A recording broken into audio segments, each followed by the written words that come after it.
Okay, it's 7 p.m., so I will call to order the July meeting of the Wilton Town Board. We will begin, as usual, with the Pledge of Allegiance. I pledge allegiance to the flag of the United States of America and to the republic for which it stands, one nation, under God, indivisible, with liberty and justice for all.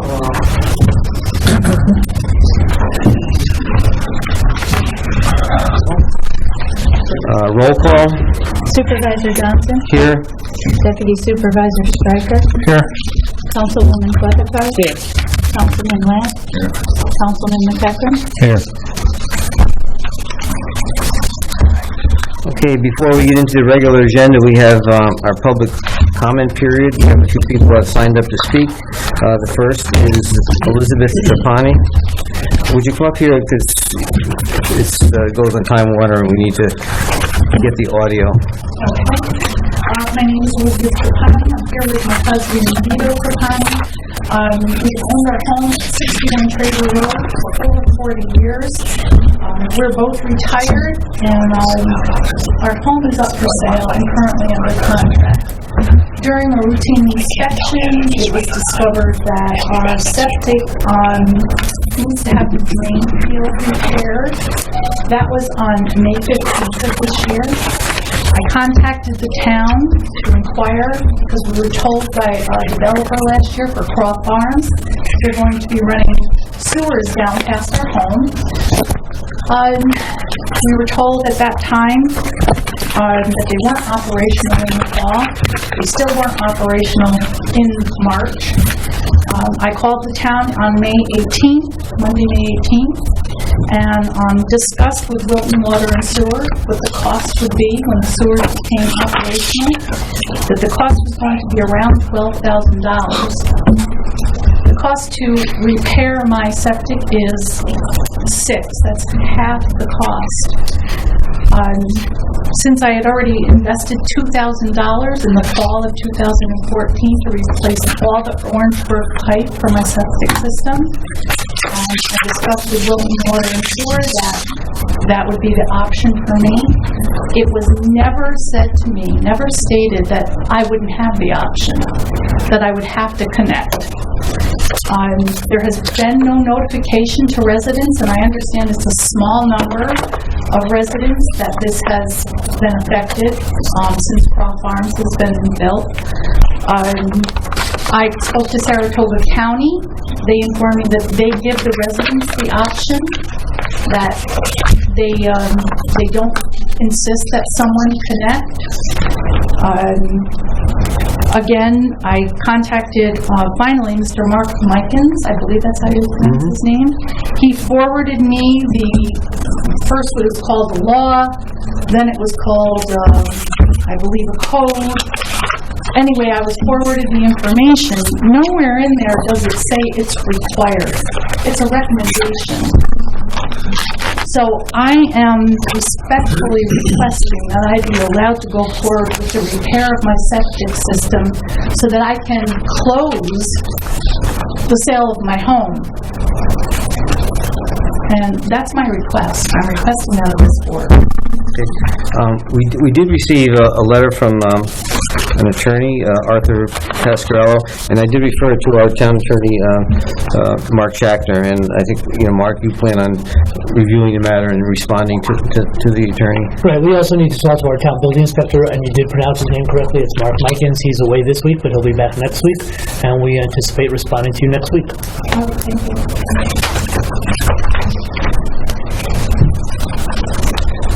Next we have Jean Grew. I live not far from Japanese at 65 Traver Road. We've been there for 41 years, 40 years, well, about the same time, right? Yeah, about the same time. And I was pretty excited about having the sewers come up the road until I heard the $12,000 price. And also the fact that when we've investigated the system that we will have to use with the grinders, that the people in Kings Mills and other places that have them find them to be very inefficient. They break down a lot. So we're concerned about having to hook up We feel we should be grandfathered if anything does happen to our septic system. Right now, it's working fine. Over the years, we've done some repairs to it, but we would like to be grandfathered and not have to hook up unless we want to, because we feel we're hooking up to a system that is less efficient than what we already have. We're also concerned that we've been given no notice. No one sent us a letter saying that if you need to repair your septic tank at this point, you're going to need to hook up to the town sewers. And it seems to me that with the small number of people that are involved, it would have been courteous of the town to send us a letter saying that that was going to be the case. We also are concerned, not so much for ourselves, but for other neighbors on our street, because we do know that some of them have way more people living in their house and have systems that are pretty old, and we can't imagine that they could afford that amount of money if anything happened to their system. So it seems like the people that are on the road, that existing sewer systems, if we can repair them, we should be able and allowed to repair the septic system. But my biggest concern is being grandfathered. My second biggest concern is not having received any notice from the town in regard to this. And actually, my third concern is that my wonderful neighbors who have looked so forward to selling their house and moving and getting on with a new part of their life have had their sale basically stopped in its tracks because of this policy. So I'm hoping that can be taken care of. Thank you for the opportunity to speak. Thank you. Thank you. Robert? Drew? Comments preceding me are adequate. Thanks. She did very well. Sustained. Did you get that price from the county or the town? Probably me then. Where'd you get that $12,000 price from? I got it from the town and also from the contractor who was going to do the work, who also contacted Wilton Water and Sewer and was never told that it was not an option to repair the septic. Just for a matter of clarification, Wilton Water and Sewer is actually not part of the town. It's a separate public He was authority. told that, But, no, that's a fact. I understand that. But Not that it makes any difference, but it's not the town making that price, it's Wilton Water and Sewer, and that's their fee structure. Is the town blocking the fact that she can't repair her system? Correct. Ryan was showing me some stuff today, and it seemed like if it was something that was being like a brand new house being developed, it requires that you go onto the thing. Reading the language. Well, let's be a little careful here. Okay. We don't know the answer as we sit here, but in all likelihood, or let me put it this way, there's a substantial likelihood that this is an issue that's governed by the New York State Sanitary Code, not by the town of Wilton. Remember that one of the roles that our building inspector plays is the implementation and enforcement of the New York State Uniform Fire Prevention Building Code and the New York State Sanitary Code. So it may be that this decision by our building inspector, Mr. Mikins, is not subject to whatever you all think, even if you have an opinion about it. So that just be prepared for that But possibility. then my question is, then how does Saratoga County, because they do not require, because it does not say required. Well, It says recommended. we'll address that issue, but I'm just trying to make clear to the town board and to the public that it's entirely possible, not saying it's true, but it's entirely possible that this matter is a matter of state building code, not a matter of the discretion of the Wilton Town Board. That's all I'm saying. But we'll know more soon. Okay, I've got to sign up, is there anybody else that didn't sign up that would like to partake in the public comment period? Okay. We'll move on to the agenda. We have the minutes pending from our June meeting. There's a motion to approve the minutes. I got something on that first. I wasn't here for last month's meeting, but when I reviewed the minutes from May, and May or June? Or actually May, and I'd like to discuss the minutes from May 7th in regards to the resolution number 108. They already approved, didn't they? Well, we need to, when I read the minutes, there was nothing in there about the discussion that led up to approving the 108. We had a lengthy discussion on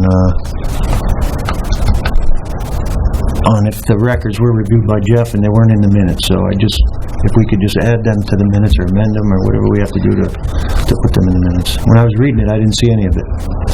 I was here, I heard it, but I didn't see it in the minutes.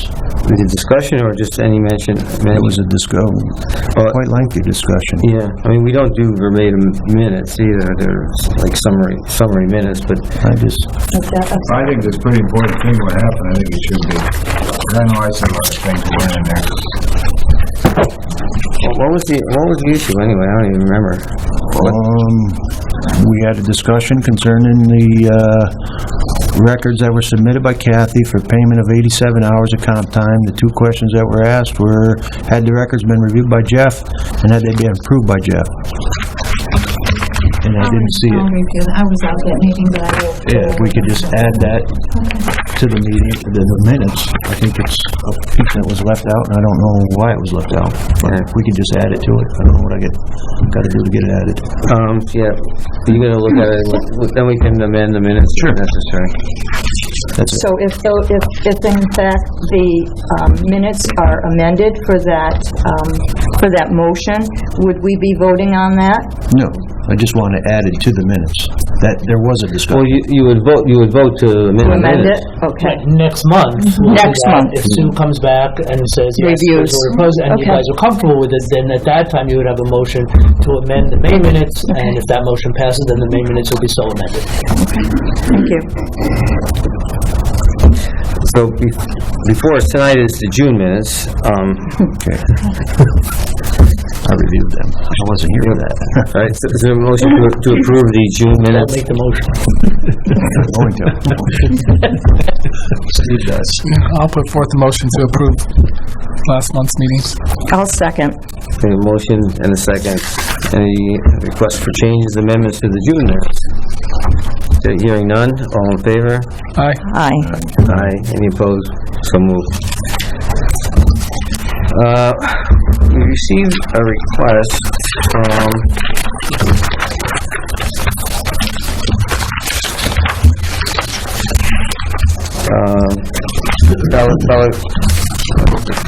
Belotopsky? Belotowski. No, no. Belotowski. Oh, it looks like Belotopsky.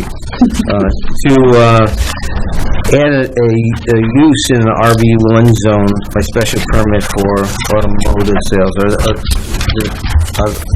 Belotopsky's here to address that? Okay, well, we do have the request. Anybody have any comments or discussion regarding the request? The RB1 zone, this is, their particular business is located on Route 9 up near Ballard Road, I think next to Shadow Oil.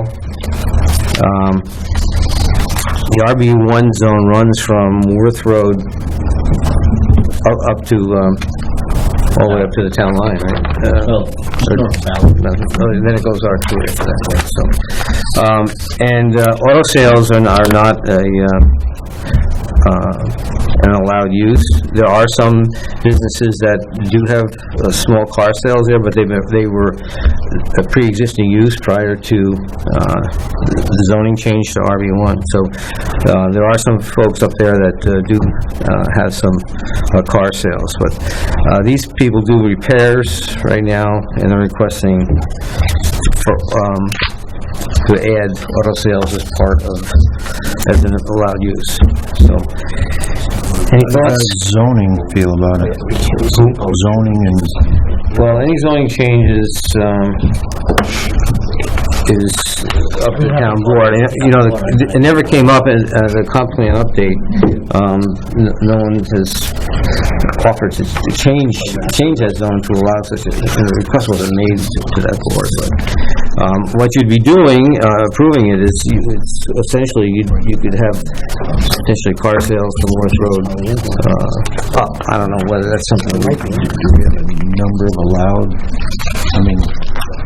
Number of cars. Is going to continue coming forward, you know, is it going to open the door for 10 more sales lots, or? Yes, it could, potentially. Right now, car sales are allowed in the CR1, C1 and I think the C3, so there's plenty of places that allow car sales.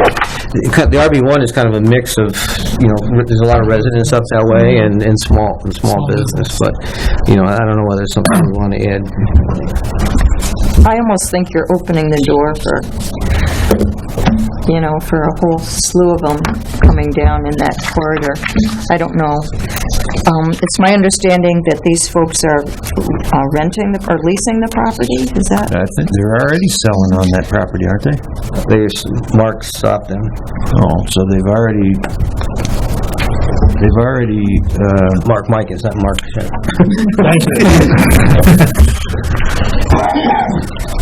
my thought is that if they've already disobeyed the laws of the town of Wilton for Mark to have to stop it. And now because if Mark didn't stop it, they wouldn't be in front of this board, I can promise you that. You're probably right. I think there was a reason that he made that zoning change, and, I'm with Joanne. I don't want to open it up for... Mark? I just want to make sure the board knows discussion of this is all well and good, but I assume you couldn't take action on the request this evening even if you wanted to. Right. There's a process, but a discussion's fine. And the process is what they have to formally... It'd be a zoning amendment, Right. subject to public hearing and the whole shebang. I didn't mean to shortcut the discussion. No, the first question I asked was, this is a zoning matter, and...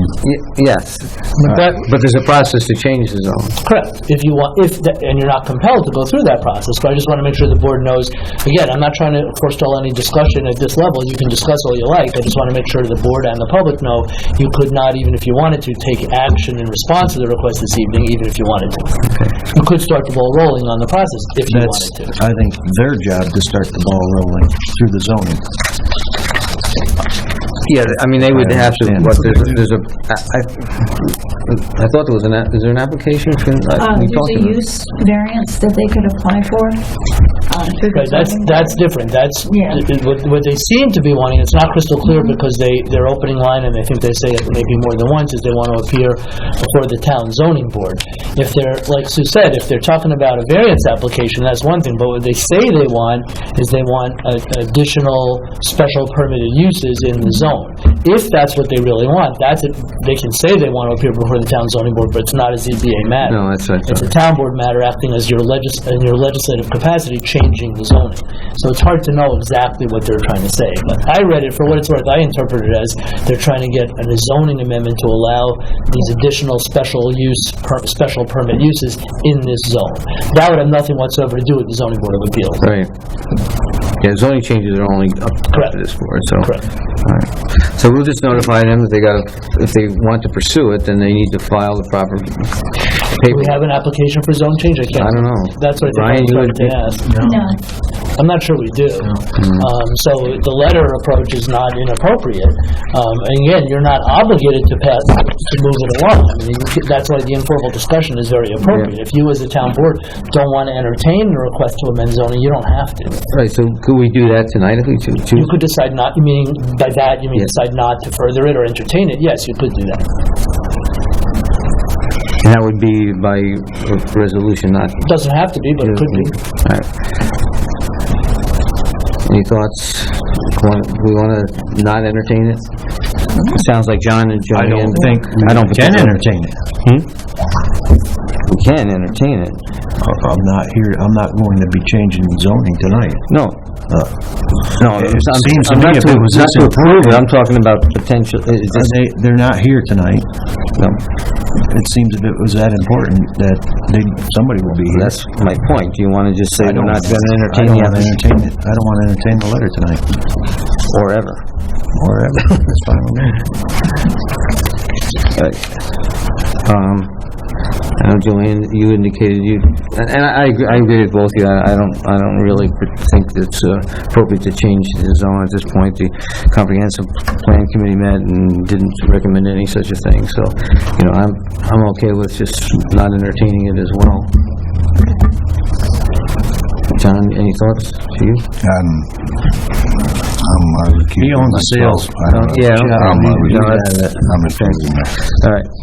So is it, can I properly state that we don't want to entertain their request for a zoning change? Okay.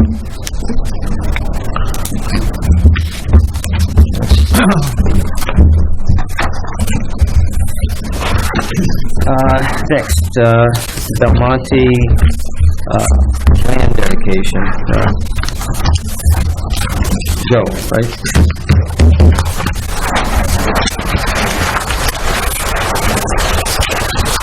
Still picking on my road. This my road still? Yeah. All right. It's a different one.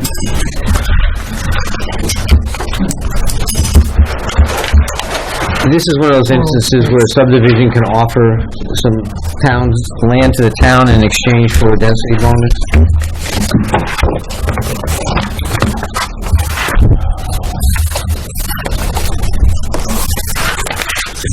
Yeah, good evening, Joe Danimal, Environmental Design, here on behalf of Del Builders.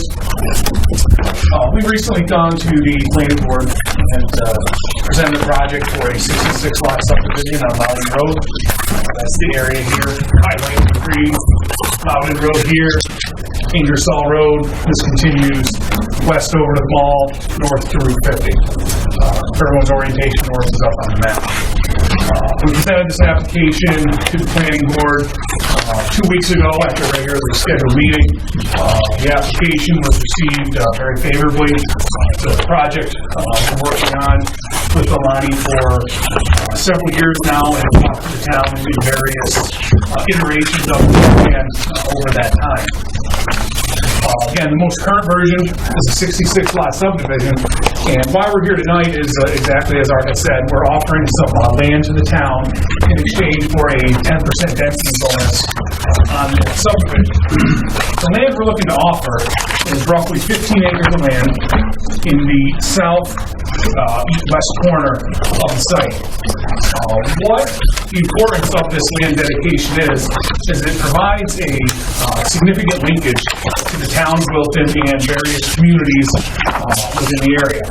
Within the 15 acres, we would be proposing to construct a trail system that would connect from the end of Magnolia Drive, which is in the city of Saratoga Springs, up through a beautiful wooded area of the property, connecting into the loop road here and the end of the cul-de-sac here. By making that connection, what we're able to do is create a complete circulation loop.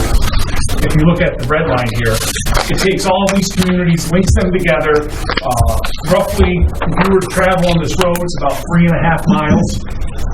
And that would connect communities of Floral Estates, the recently constructed Pine Brook Landing, a new subdivision that will be going in here. I'm not sure the name, I call it the Taylor subdivision. The mobile home park, the residents here in Cedar Crest, and also north on Ingersoll Road, and it creates a quick connection to head over towards the mall. So again, I think the dedication of the 15 acres and the construction of the trail, there will also be a footbridge crossing the wetlands in that area, something that is very beneficial to the town, and would ask for your consideration or to accept this dedication.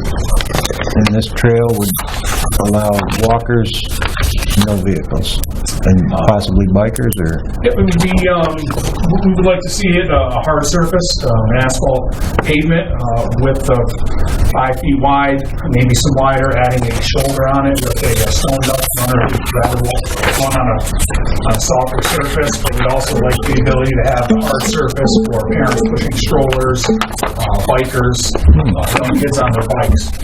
What do you think, Joanne? I love it.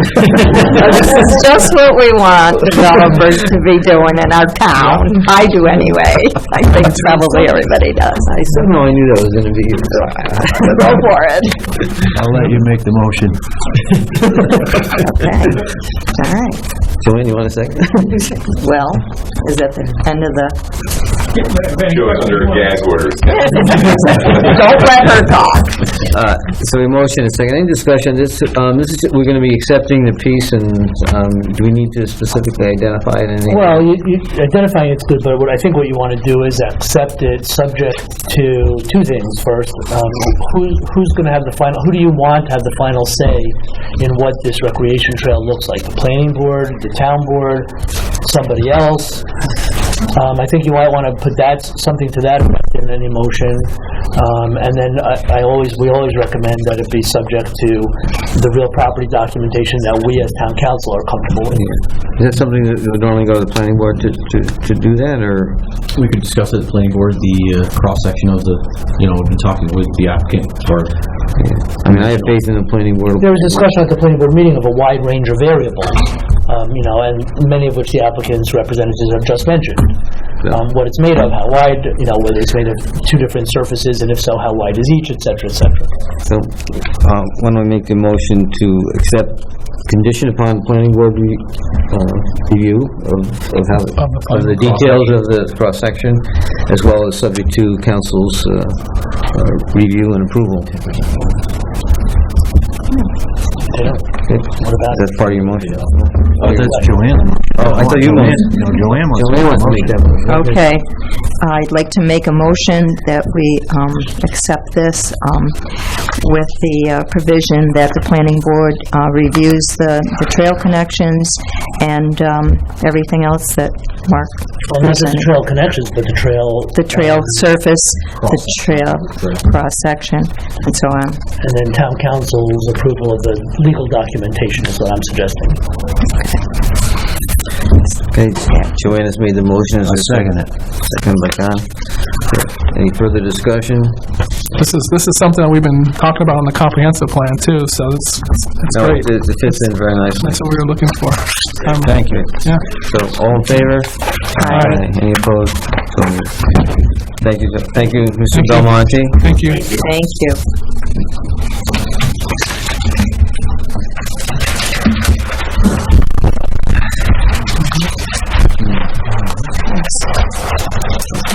Okay, the next item, this is kind of the same, this is the lands of Spencer. It was a land dedication offering.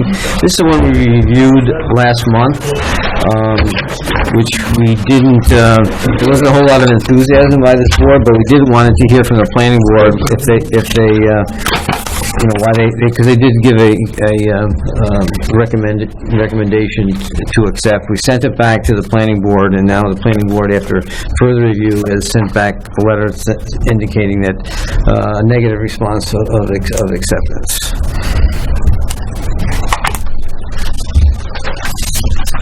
So you want a motion to not accept the land? So Spencer, What's the motion to not accept the land dedication from Spencer Group?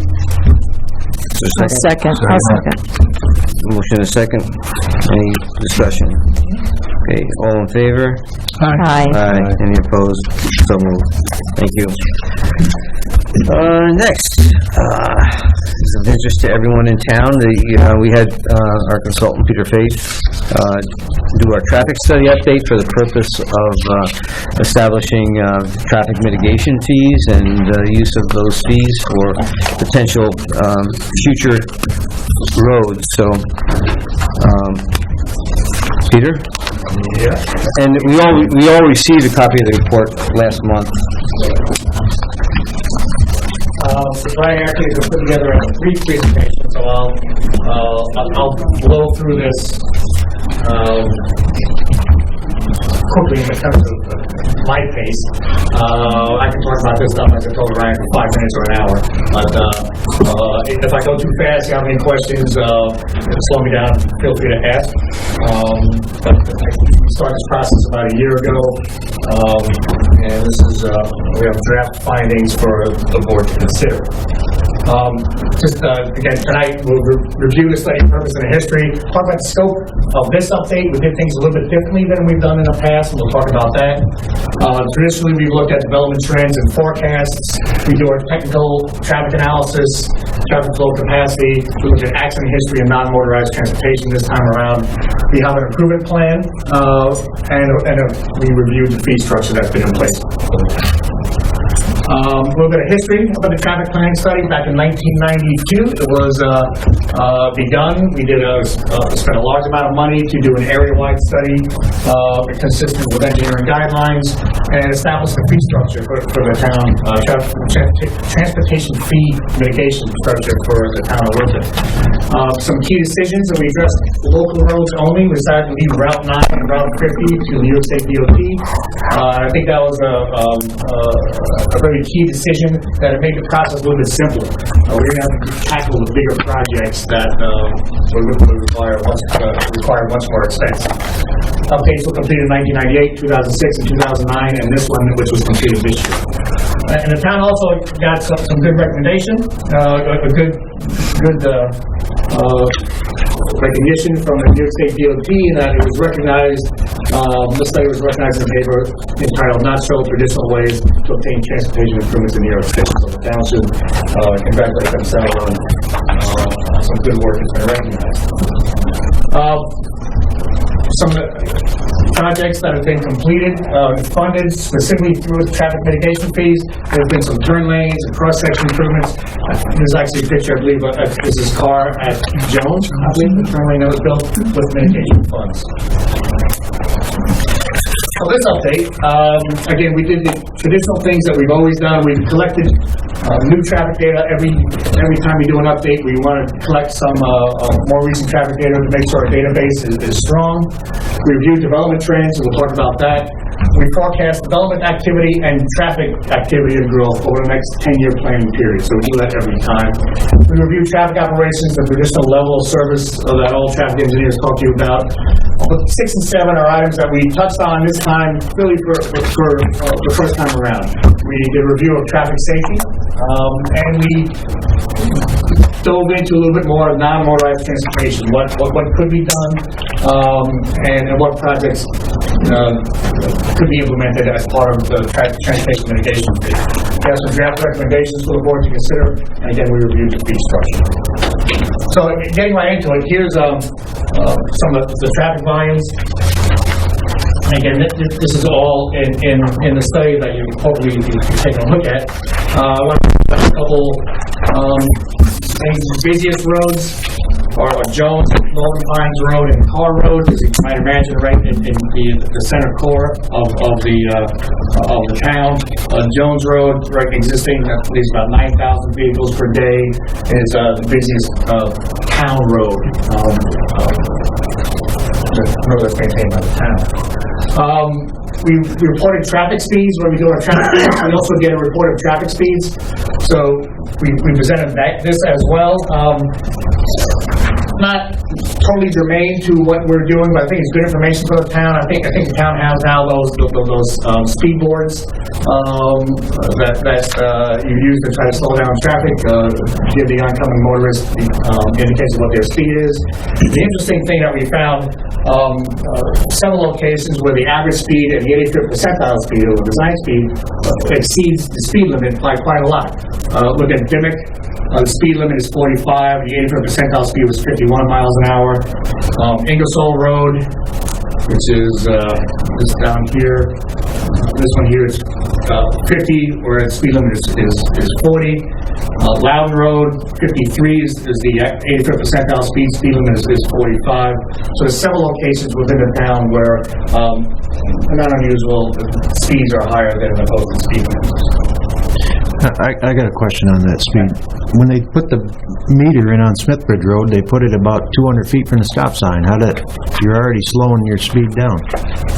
I'm not sure that was ours. Oh. Because we didn't do Smithbridge Road as part of okay. You might have someone else.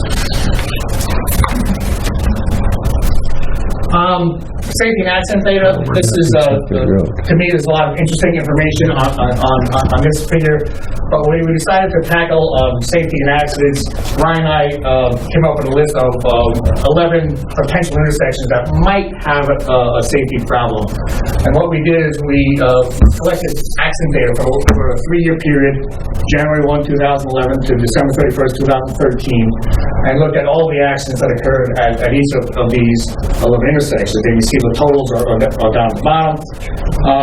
The total number of intersections for each one of the intersections, accidents for each one of the intersections is listed here. So we looked at a total of 80 accidents at these 11 intersections, and it's broken down by severity. PDO is property damage only, NR is non-reportable, means it's the amount of damage was less than if the Department of Motor Vehicles feels it is significant. PI is personal injury, and F is fatal. Fortunately, there are no fatal accidents at any of these intersections.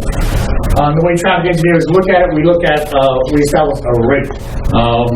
So we establish the number of accidents compared to the volume of traffic that goes through the intersection. So you have an intersection of very little traffic, you have one accident, it really kind of skews the rate. And that's the case with Gurney Springs and Dimmock. Only 3 accidents, but there's very little traffic going through the intersection, so the rate is higher than most. So what we did is we ranked the 5 I want to say worst intersections, but the intersections that have the highest number of accidents. And we looked at these in more detail to see if we could come up with any recurrent patterns that needed to be addressed. And a sample of the way we look at that, this is called a collision diagram. This is a car at Northern Pines Road, and it's a graphic display of the types of crashes that occurred at the intersection. So these are right angle crashes, these are rear end crashes, these are left turn crashes. This is a triple rear end. I don't know what happened there. But it gives traffic engineers and just an innocent observer an idea of the pattern of accidents, which can point to correction, ways to correct the accidents. So we looked at that for each of one of those 5 intersections that were highlighted. We're looking at development trends. This is a figure that we include in every update. Traffic development fuels traffic growth, so we want to look at the development trends within the town. This is from 1993 to 2013. Again, this is interesting historical perspective. You can see the peaks between 97 and 2004, how it came down. Top line is the residential permits. The bottom line is the commercial number of commercial building permits. You can see the drop in the recession 2007-2008. So looking at this, this is not a perfect measure of development activity in the town, because a building permit could be for more than one apartment that's being put online. But it's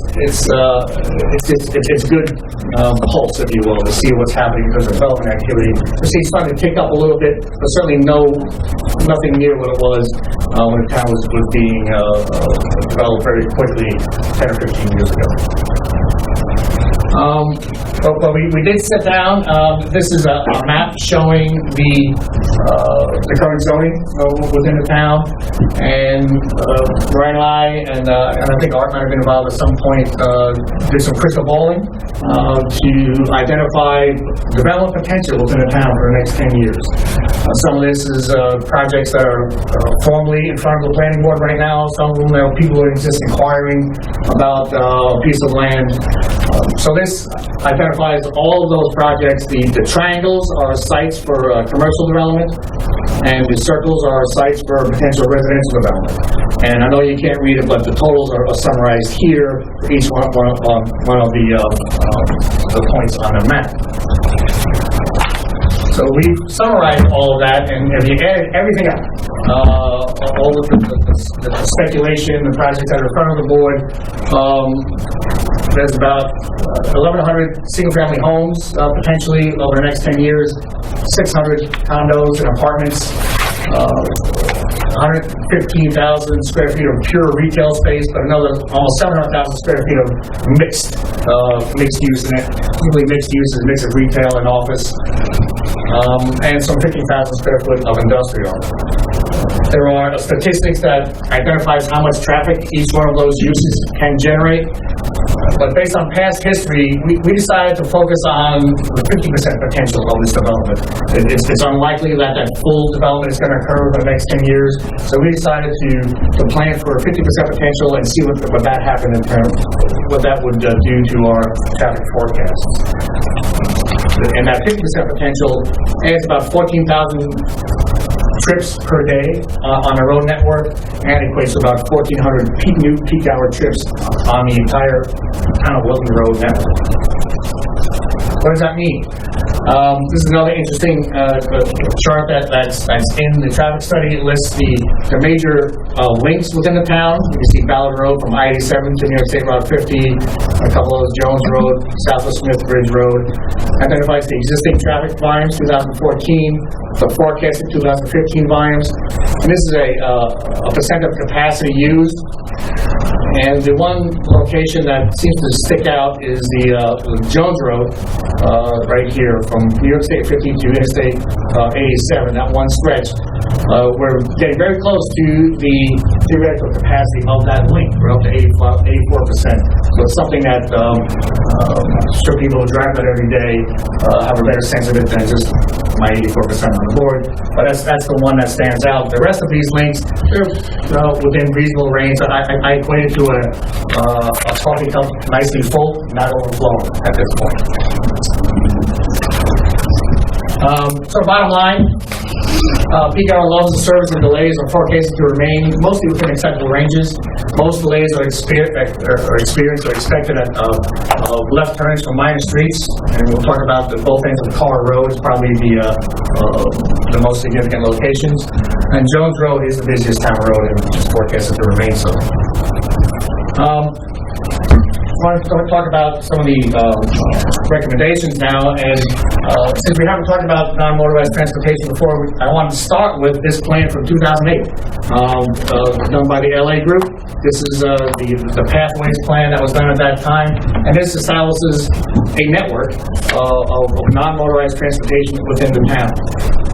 And as part of our work, we didn't look to recreate this or redo this. That wasn't within our purview at this time, but we just wanted to recognize that the town does have a plan. They wanted to spend some funds to implement an adopted plan. This is a good place to start right here. Some of the other initiatives that the town has started, in addition to the open space plan, is there was a lot of effort expended on the Gavin Park neighborhood path that stopped a couple of years ago because of the impacts on some of the adjacent homeowners. There's been some talk about cross-section improvements on town roads. We're going to talk a little bit more about that, and also going to talk a little bit about the Lowe's Drive pedestrian network. One of the things we talked about is a very simple way to improve non-motorized transportation in town is to, when a road is repaved, restripe that road so we can provide a wider shoulder. And this figure represents a theoretical existing town road that's 28 foot wide. It has two 12-foot lanes and two 2-foot shoulders. It gets you to 28 feet. Without a lot of additional cost, when that road gets repaved, we could restripe the road to provide two 10-foot lanes, which is least standards for local streets, and you end up with 4-foot shoulders. That 4-foot shoulder is safe for pedestrians, it's safe for bicycles. You can't stripe that as a bike lane because you need a minimum of 5 feet to stripe it as a bike lane and put the pavement markings on the shoulder. But FHWA does recognize that 4 foot does provide a safe path for bicycles at the edge of a local street. So that's an easy way of providing some connections for non-motorized transportation. Because not every road is that simple. If there is a more narrow road, which is 22 feet, and it needs to be widened, this shows a simplified version of a typical box widening and an overlay that you can add 3 feet of pavement on either side and come up with a 10-foot lane and a 4-foot shoulder. But again, this is oversimplified. It doesn't take into account guide rails, mailboxes, culverts that need to get extended, all those types of things. But this does show with some construction, you can convert a narrow town road into a road that has adequate shoulders. And does the town have the right to do it? As long as you stay within the existing town right-of-way, yes, you have the right to do it, yes. I have a question, Mayor, on this. Sure. When you narrow the driving lane, pedestrian lane is great, but that puts the cars closer together. Have you done a study of pedestrian being hit by cars? Well, what happens is, the interesting phenomenon when you narrow the travel lanes, it puts the cars closer to each other. Yeah. It actually has the effect of slowing traffic down. The previous slide is something that New York State DOT recently done on the road between Lake Placid and Saranac Lake. They just restriped the road, or just asked for it. They asked for a wider shoulder, and New York State DOT did an extensive study of that road. Has much more traffic and much higher speeds than the town roads that we're talking about. But they restriped it to exactly that section, 10-foot lanes and a 4-foot shoulder. So there's been a study. Yes. There's been a study after that. Yeah. I've been on that road. I don't think it slowed anybody down, but So that's just some thoughts that we put together for the town to consider to improve non-motorized transportation. So now we get to the 5-year plan, which has some specifics. We break it down to 5 years. It's the capital improvement plan. We've identified estimated costs for some of our actions, and come up with a total dollar amount down at the bottom. Car and Wilton Pines Road, we'll take the first year recommendation and just step through what they are. Study of Car and Wilton Pines Road, that's the location that I showed you that had the accident history. I think we're getting close to a point where some action is going to be required to address delays and accidents. I'm not sure if that's a traffic signal. We do identify in the report a traffic signal, mini roundabout, or something at that location. We don't know what yet. So without guessing, we've identified about a little bit of money to investigate further. What are the options? What are some costs? And then we can go from there. The intersection of Gurdon Springs and Dimmick Road had a very high accident rate, 3 accidents, not a lot of traffic. We think that solution is more of a signage, upgrading signage, nothing in terms of construction, so we think that can be done for relatively a little amount of money.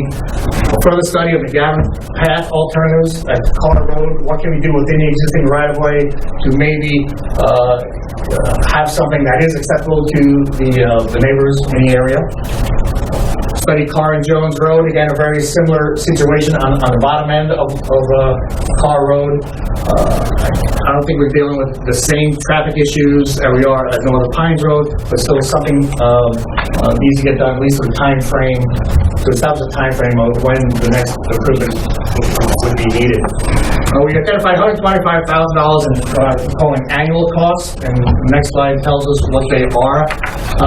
We've allocated $10,000 for annual safety investigations, to keep looking, to not wait for the next update, to continue looking at potential safety improvements, put some effort in to keep moving, keep identifying safety improvements. Had a fund of $100,000 a year for the shoulder improvements, the 2 exhibits that I showed you just a couple minutes ago, whether it's the town forces or other forces, some to address a couple miles of road each year perhaps, to add bikeable shoulders. We also identified $10,000 for a non-motorized transportation fund to allow maybe a trails committee in town some seed money to find some low-hanging fruit, make some easy connections, similar to the one that was talked about in the land donation. Maybe there's other connections that could be made with a little bit amount of money and to advance non-motorized transportation.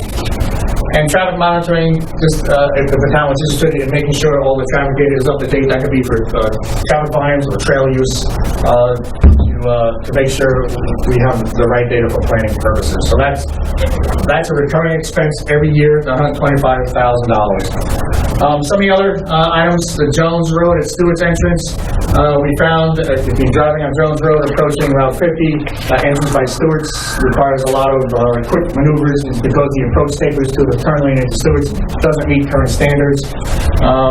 We felt it'd be worthwhile to straighten that out a little bit and provide better transitions. We've identified $100,000 in the third year for summer improvement at Carr and Northern Pines Road that we based on the study that we do in the first year. And then we have Carr and Jones Road. We have less money allocated there because we don't think it's going to be as expensive to address those needs. Interesting one down here, Lowe's Drive pedestrian access to Palm Drive. We've identified a potential path between Imperial Pines Estates and Lowe's Drive, which will allow the residents of Imperial Pines Estates a walkable connection to not only shopping, but healthcare and employment opportunities in that area. Some of the residents of Imperial Pines Estates might not have access to motor vehicles. We can provide a good, easy connection to that commercial area to allow them to get there easy without having to walk all the way around Gig Road to get to the Walmart. So we thought that was a good connection to make. This Route 50 planning contribution, this is probably the beginning of a long-term effort to get some project on the New York State Transportation Improvement Program for Route 50. This is seed money, if you will, towards getting some type of linkage study, which will identify options and improvements, long-term options and improvements for that Route 50 corridor. And if that's a plan that everybody can endorse, then it's a much better chance of getting some federal dollars for some long-term improvement in that Route 50 area. And lastly, in the fifth year, we have some more extensive pedestrian network on Lowe's Drive, access to Old Gig Road, that entire area, so that we can connect all the dots, if you will, provide good pedestrian access to all the residents, the apartments, Imperial Pines, and all the other services in that Lowe's Drive area. So again, this is a draft plan that was put together with Ryan's assistance. We wanted to make sure the town board had an opportunity to review, comment, ask questions, approve, adjust if needed, because it does involve the expenditure of transportation mitigation fees that the town board has available to it. So with that, I will stop. And I'm sorry. This is the current fee structure. We didn't feel the need to adjust this at this time.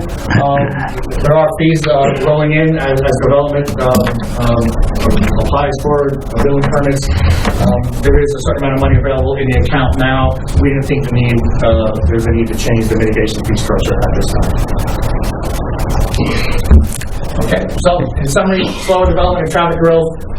We've identified some safety and non-motorized actions in our draft plan. No change to fee structure. There are funds available, and the town board asking for some town board action to either adopt, modify, or ask any questions. Peter, thank you. Yes, thank you. Very well done. Any questions for Peter by the board?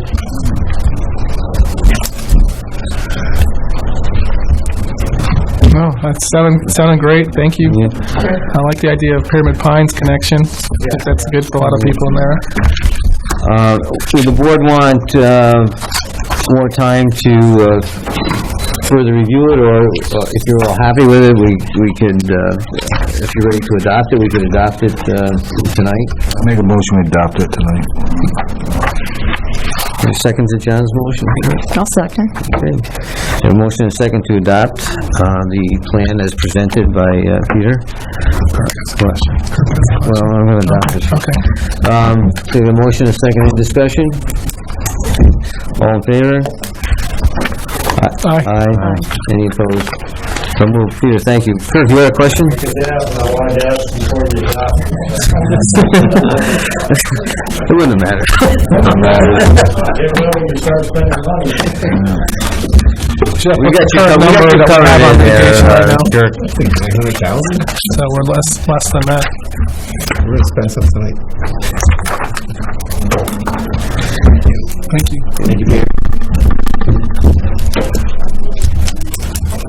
Okay, next, The light at Route 9 and Smithford, is that supposed to be part of this, or that? No, that was a separate request that, I was gonna do that at the end. Oh, okay. I thought maybe my... Why wasn't there a, he said they never tested Smithford Road. Well, they didn't, but maybe DOT did, or the developer, or something like that. You can let it last. It may have been this group here, but anyway. Okay. That's the road that they said they couldn't widen. That's the road that I was told couldn't be widened. Yeah, we're gonna widen it. I know. That's why I make it clear in the meeting. He said it couldn't be. The next item is the comprehensive plan. Ryan, you wanna take that? We have two things for the comprehensive plan. Committee's been working diligently, and we have a copy for the town board members to review. We also have a resolution here from the comprehensive plan committee, which the town board and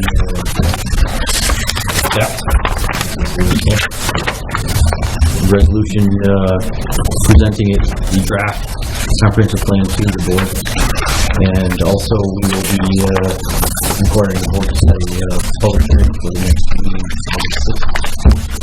And at that time, we will have a presentation of the comprehensive plan to the board. There's also one additional step, which is that because, correct me if I'm wrong, Ryan, this has been prepared as also as a draft generic environmental impact statement. Correct. That means that at some point, it doesn't have to be right this minute, but at some point, the town board has to consider acceptance of the draft GIS and then schedule a public comment period on the draft GIS. Inclusive with the draft comprehensive plan. Correct. It's all in one. It's all one thing. All one document. Right. I'm just saying that has to happen in addition to the public hearing, is my point. So tonight you're looking for a resolution to accept the draft? Is that...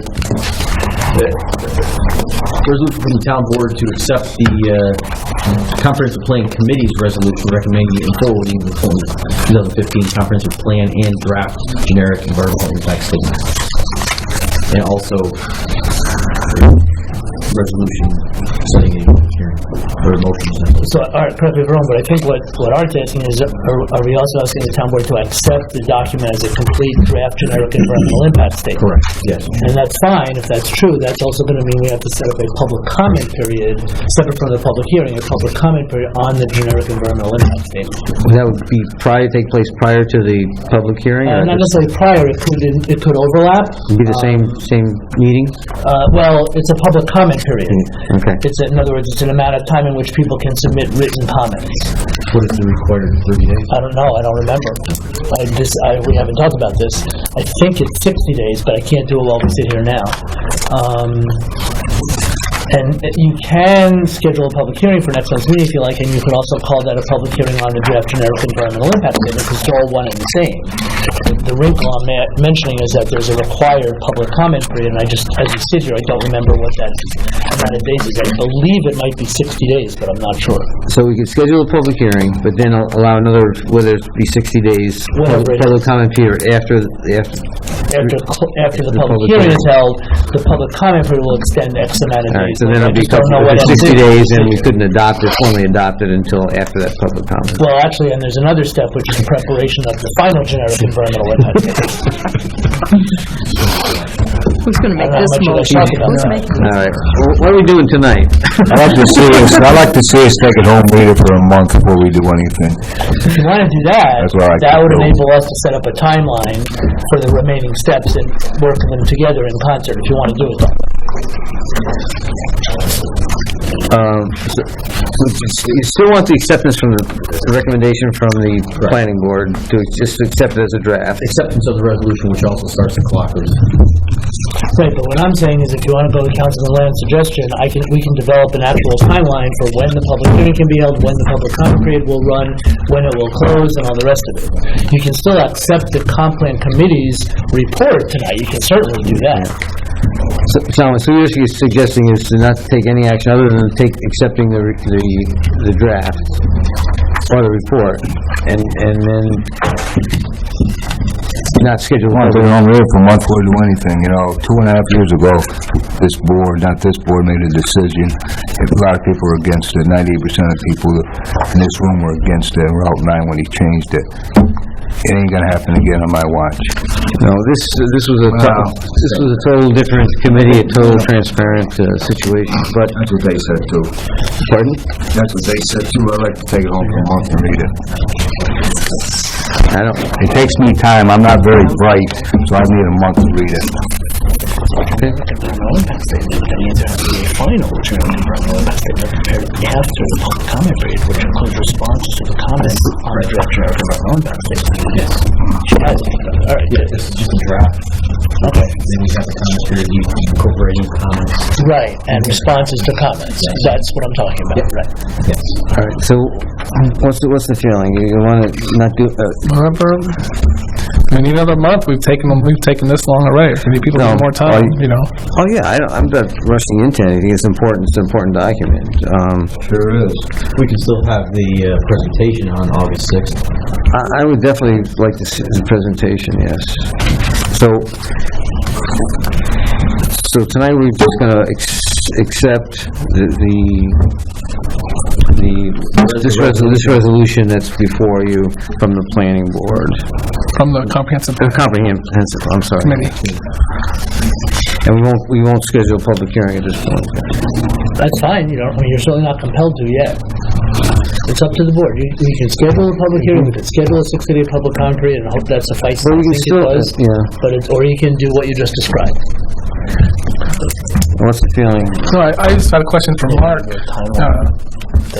I know we had a comprehensive committee, had a public hearing, and at a set time, we gave a couple months on the website and people to take draft copies, answer any questions, any changes. Is that completely separate from the board? Essentially, yes. Okay. I mean, it's all part of the ongoing process, but the comprehensive plan committee was required to have that public hearing, and they weren't required to, but they graciously allowed public comments as well, which is very appropriate. You'll remember the committee, as you know, very appropriate.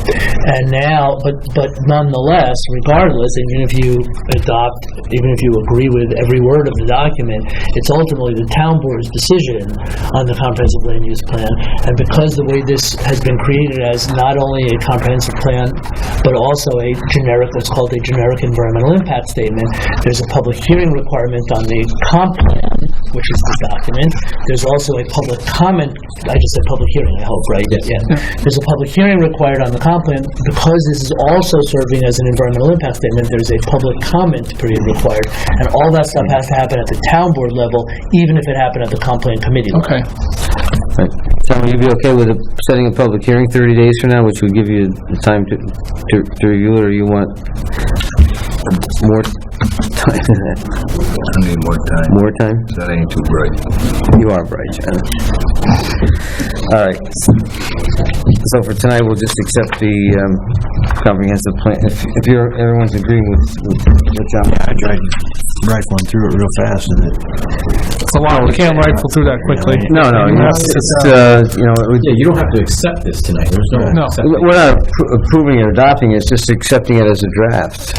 Well, not necessarily. What I'm hearing from at least Councilman Land and McCaffrey, if I'm not, you tell me if I'm misstating, is that you're not yet accepting this as a document, you're just accepting the report of the comp plan committee, forwarding this to you for your review. Right. That's what I'm sensing, at least from yes. Councilman Land and Okay. McCaffrey. And we'll review it in the next 30 days, and then accept it or not accept it at the next meeting. And that seems, if that's the will of the board, that's certainly an appropriate way to proceed. Joanne? Well, I sat on the committee, and, I'm happy with the way it came out, but I can understand John and John's wanting to review it more. I just think... Not more. Review it. Review it. Okay. Yeah. Review it. It is online, The but... first copy has Just received. review the document today. Yeah, Steve and Joanne have been, this But committee... obviously, members of the committee have a head start. Yeah, right. Absolutely. This is the first time we've seen it. I've I've read it, but yes, so I can understand why they need more time to look Yeah, at that's fine. it. Yeah. That's fine. All right, so there's no action really to... You don't need anything to take from the action if you don't want. Thank you, Ryan.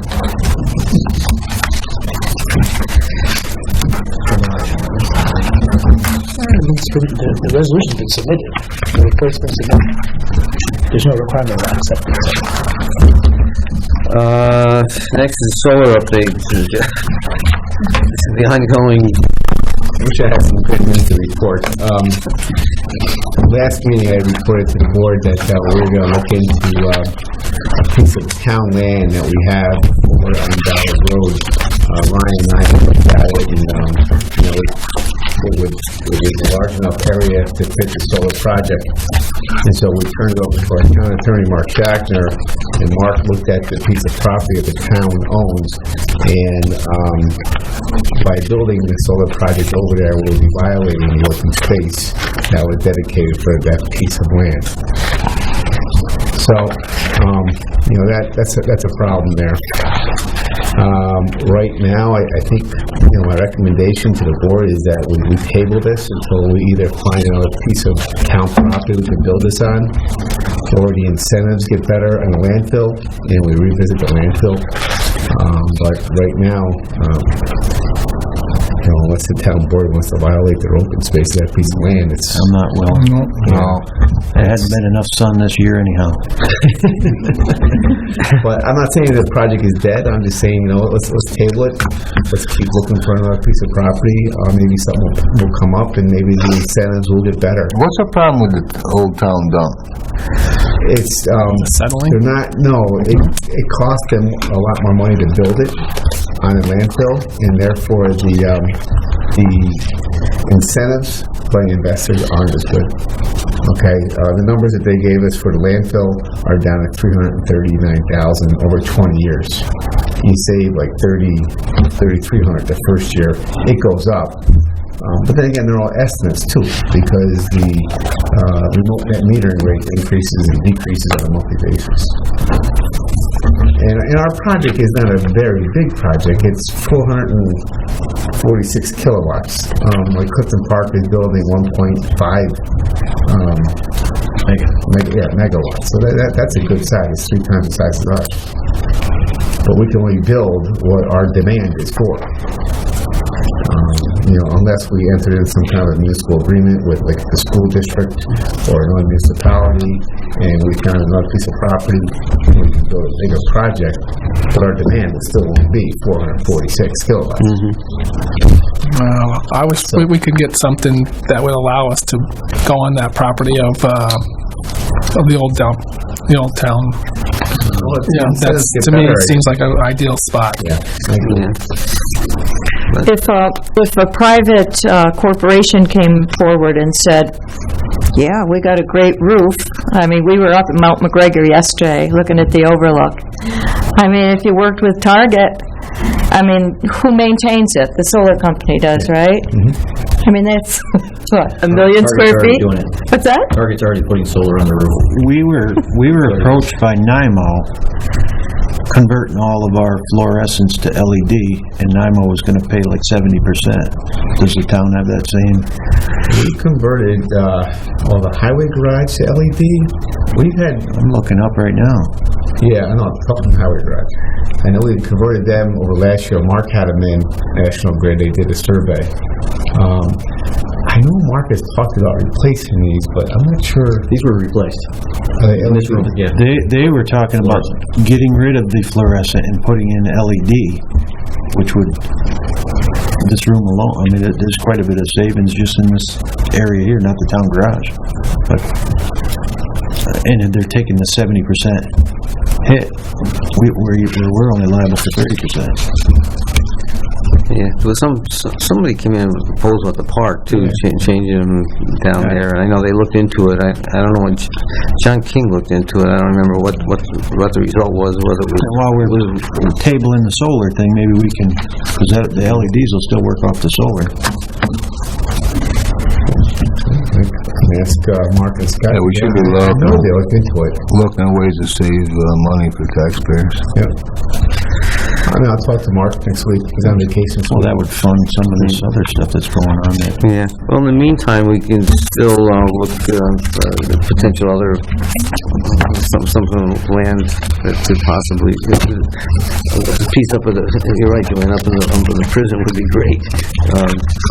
Great spot for it, except we don't own it, but we'll see, you know. Buy it, Art. Hopefully somebody will buy it. You.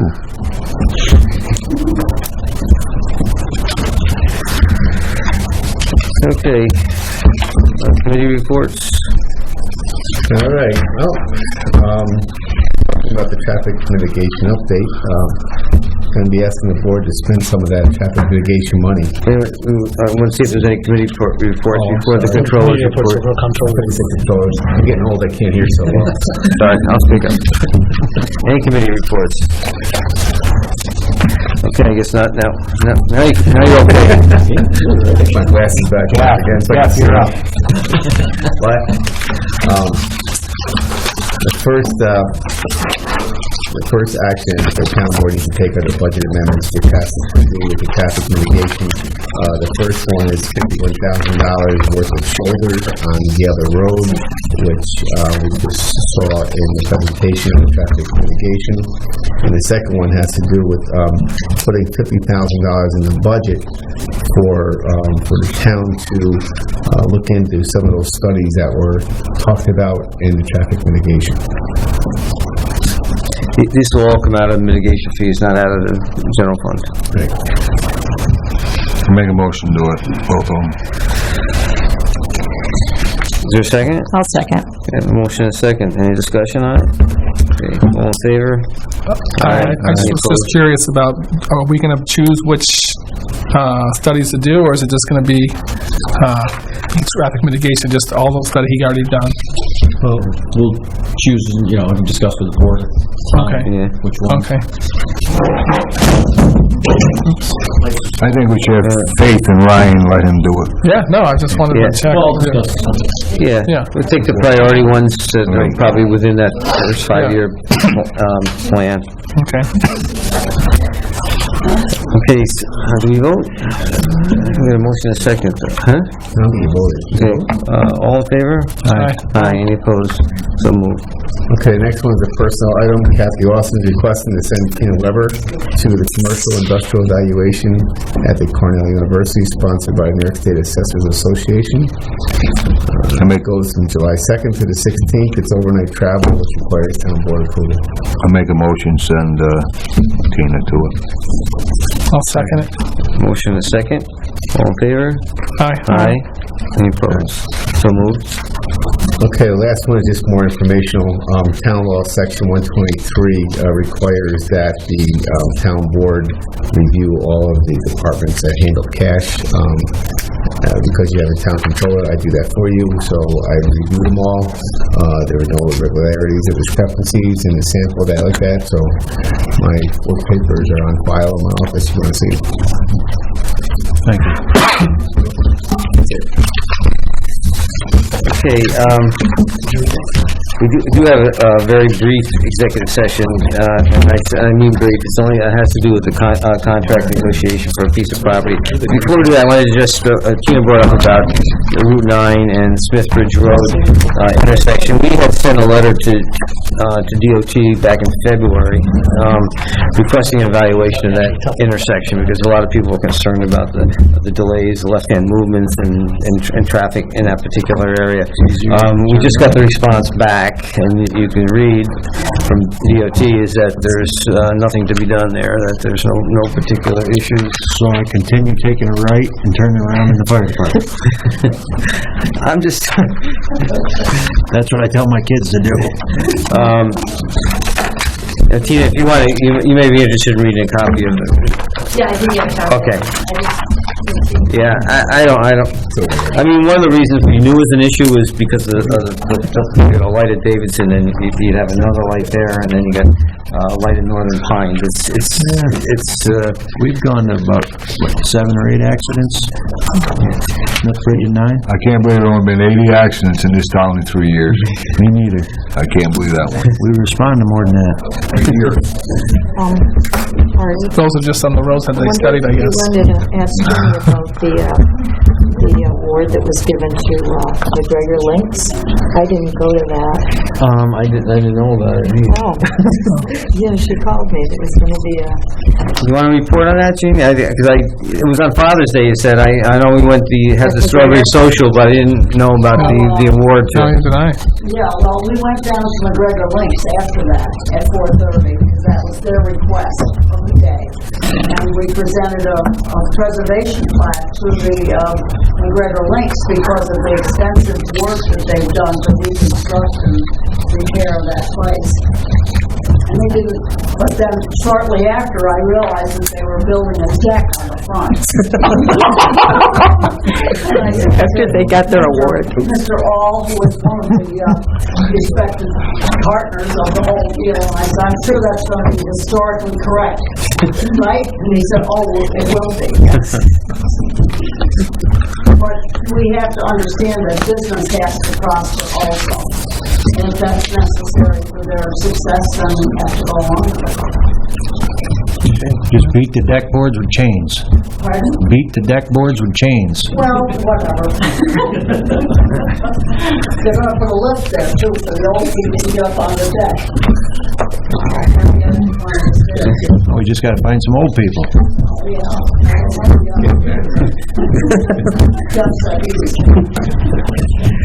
Okay, that concludes the agenda. We do have to adjourn to executive session for, shouldn't be more than 5 minutes. Motion to adjourn to executive session. I make a motion that we adjourn to attend the executive session. Proposed acquisition sale or lease of real property.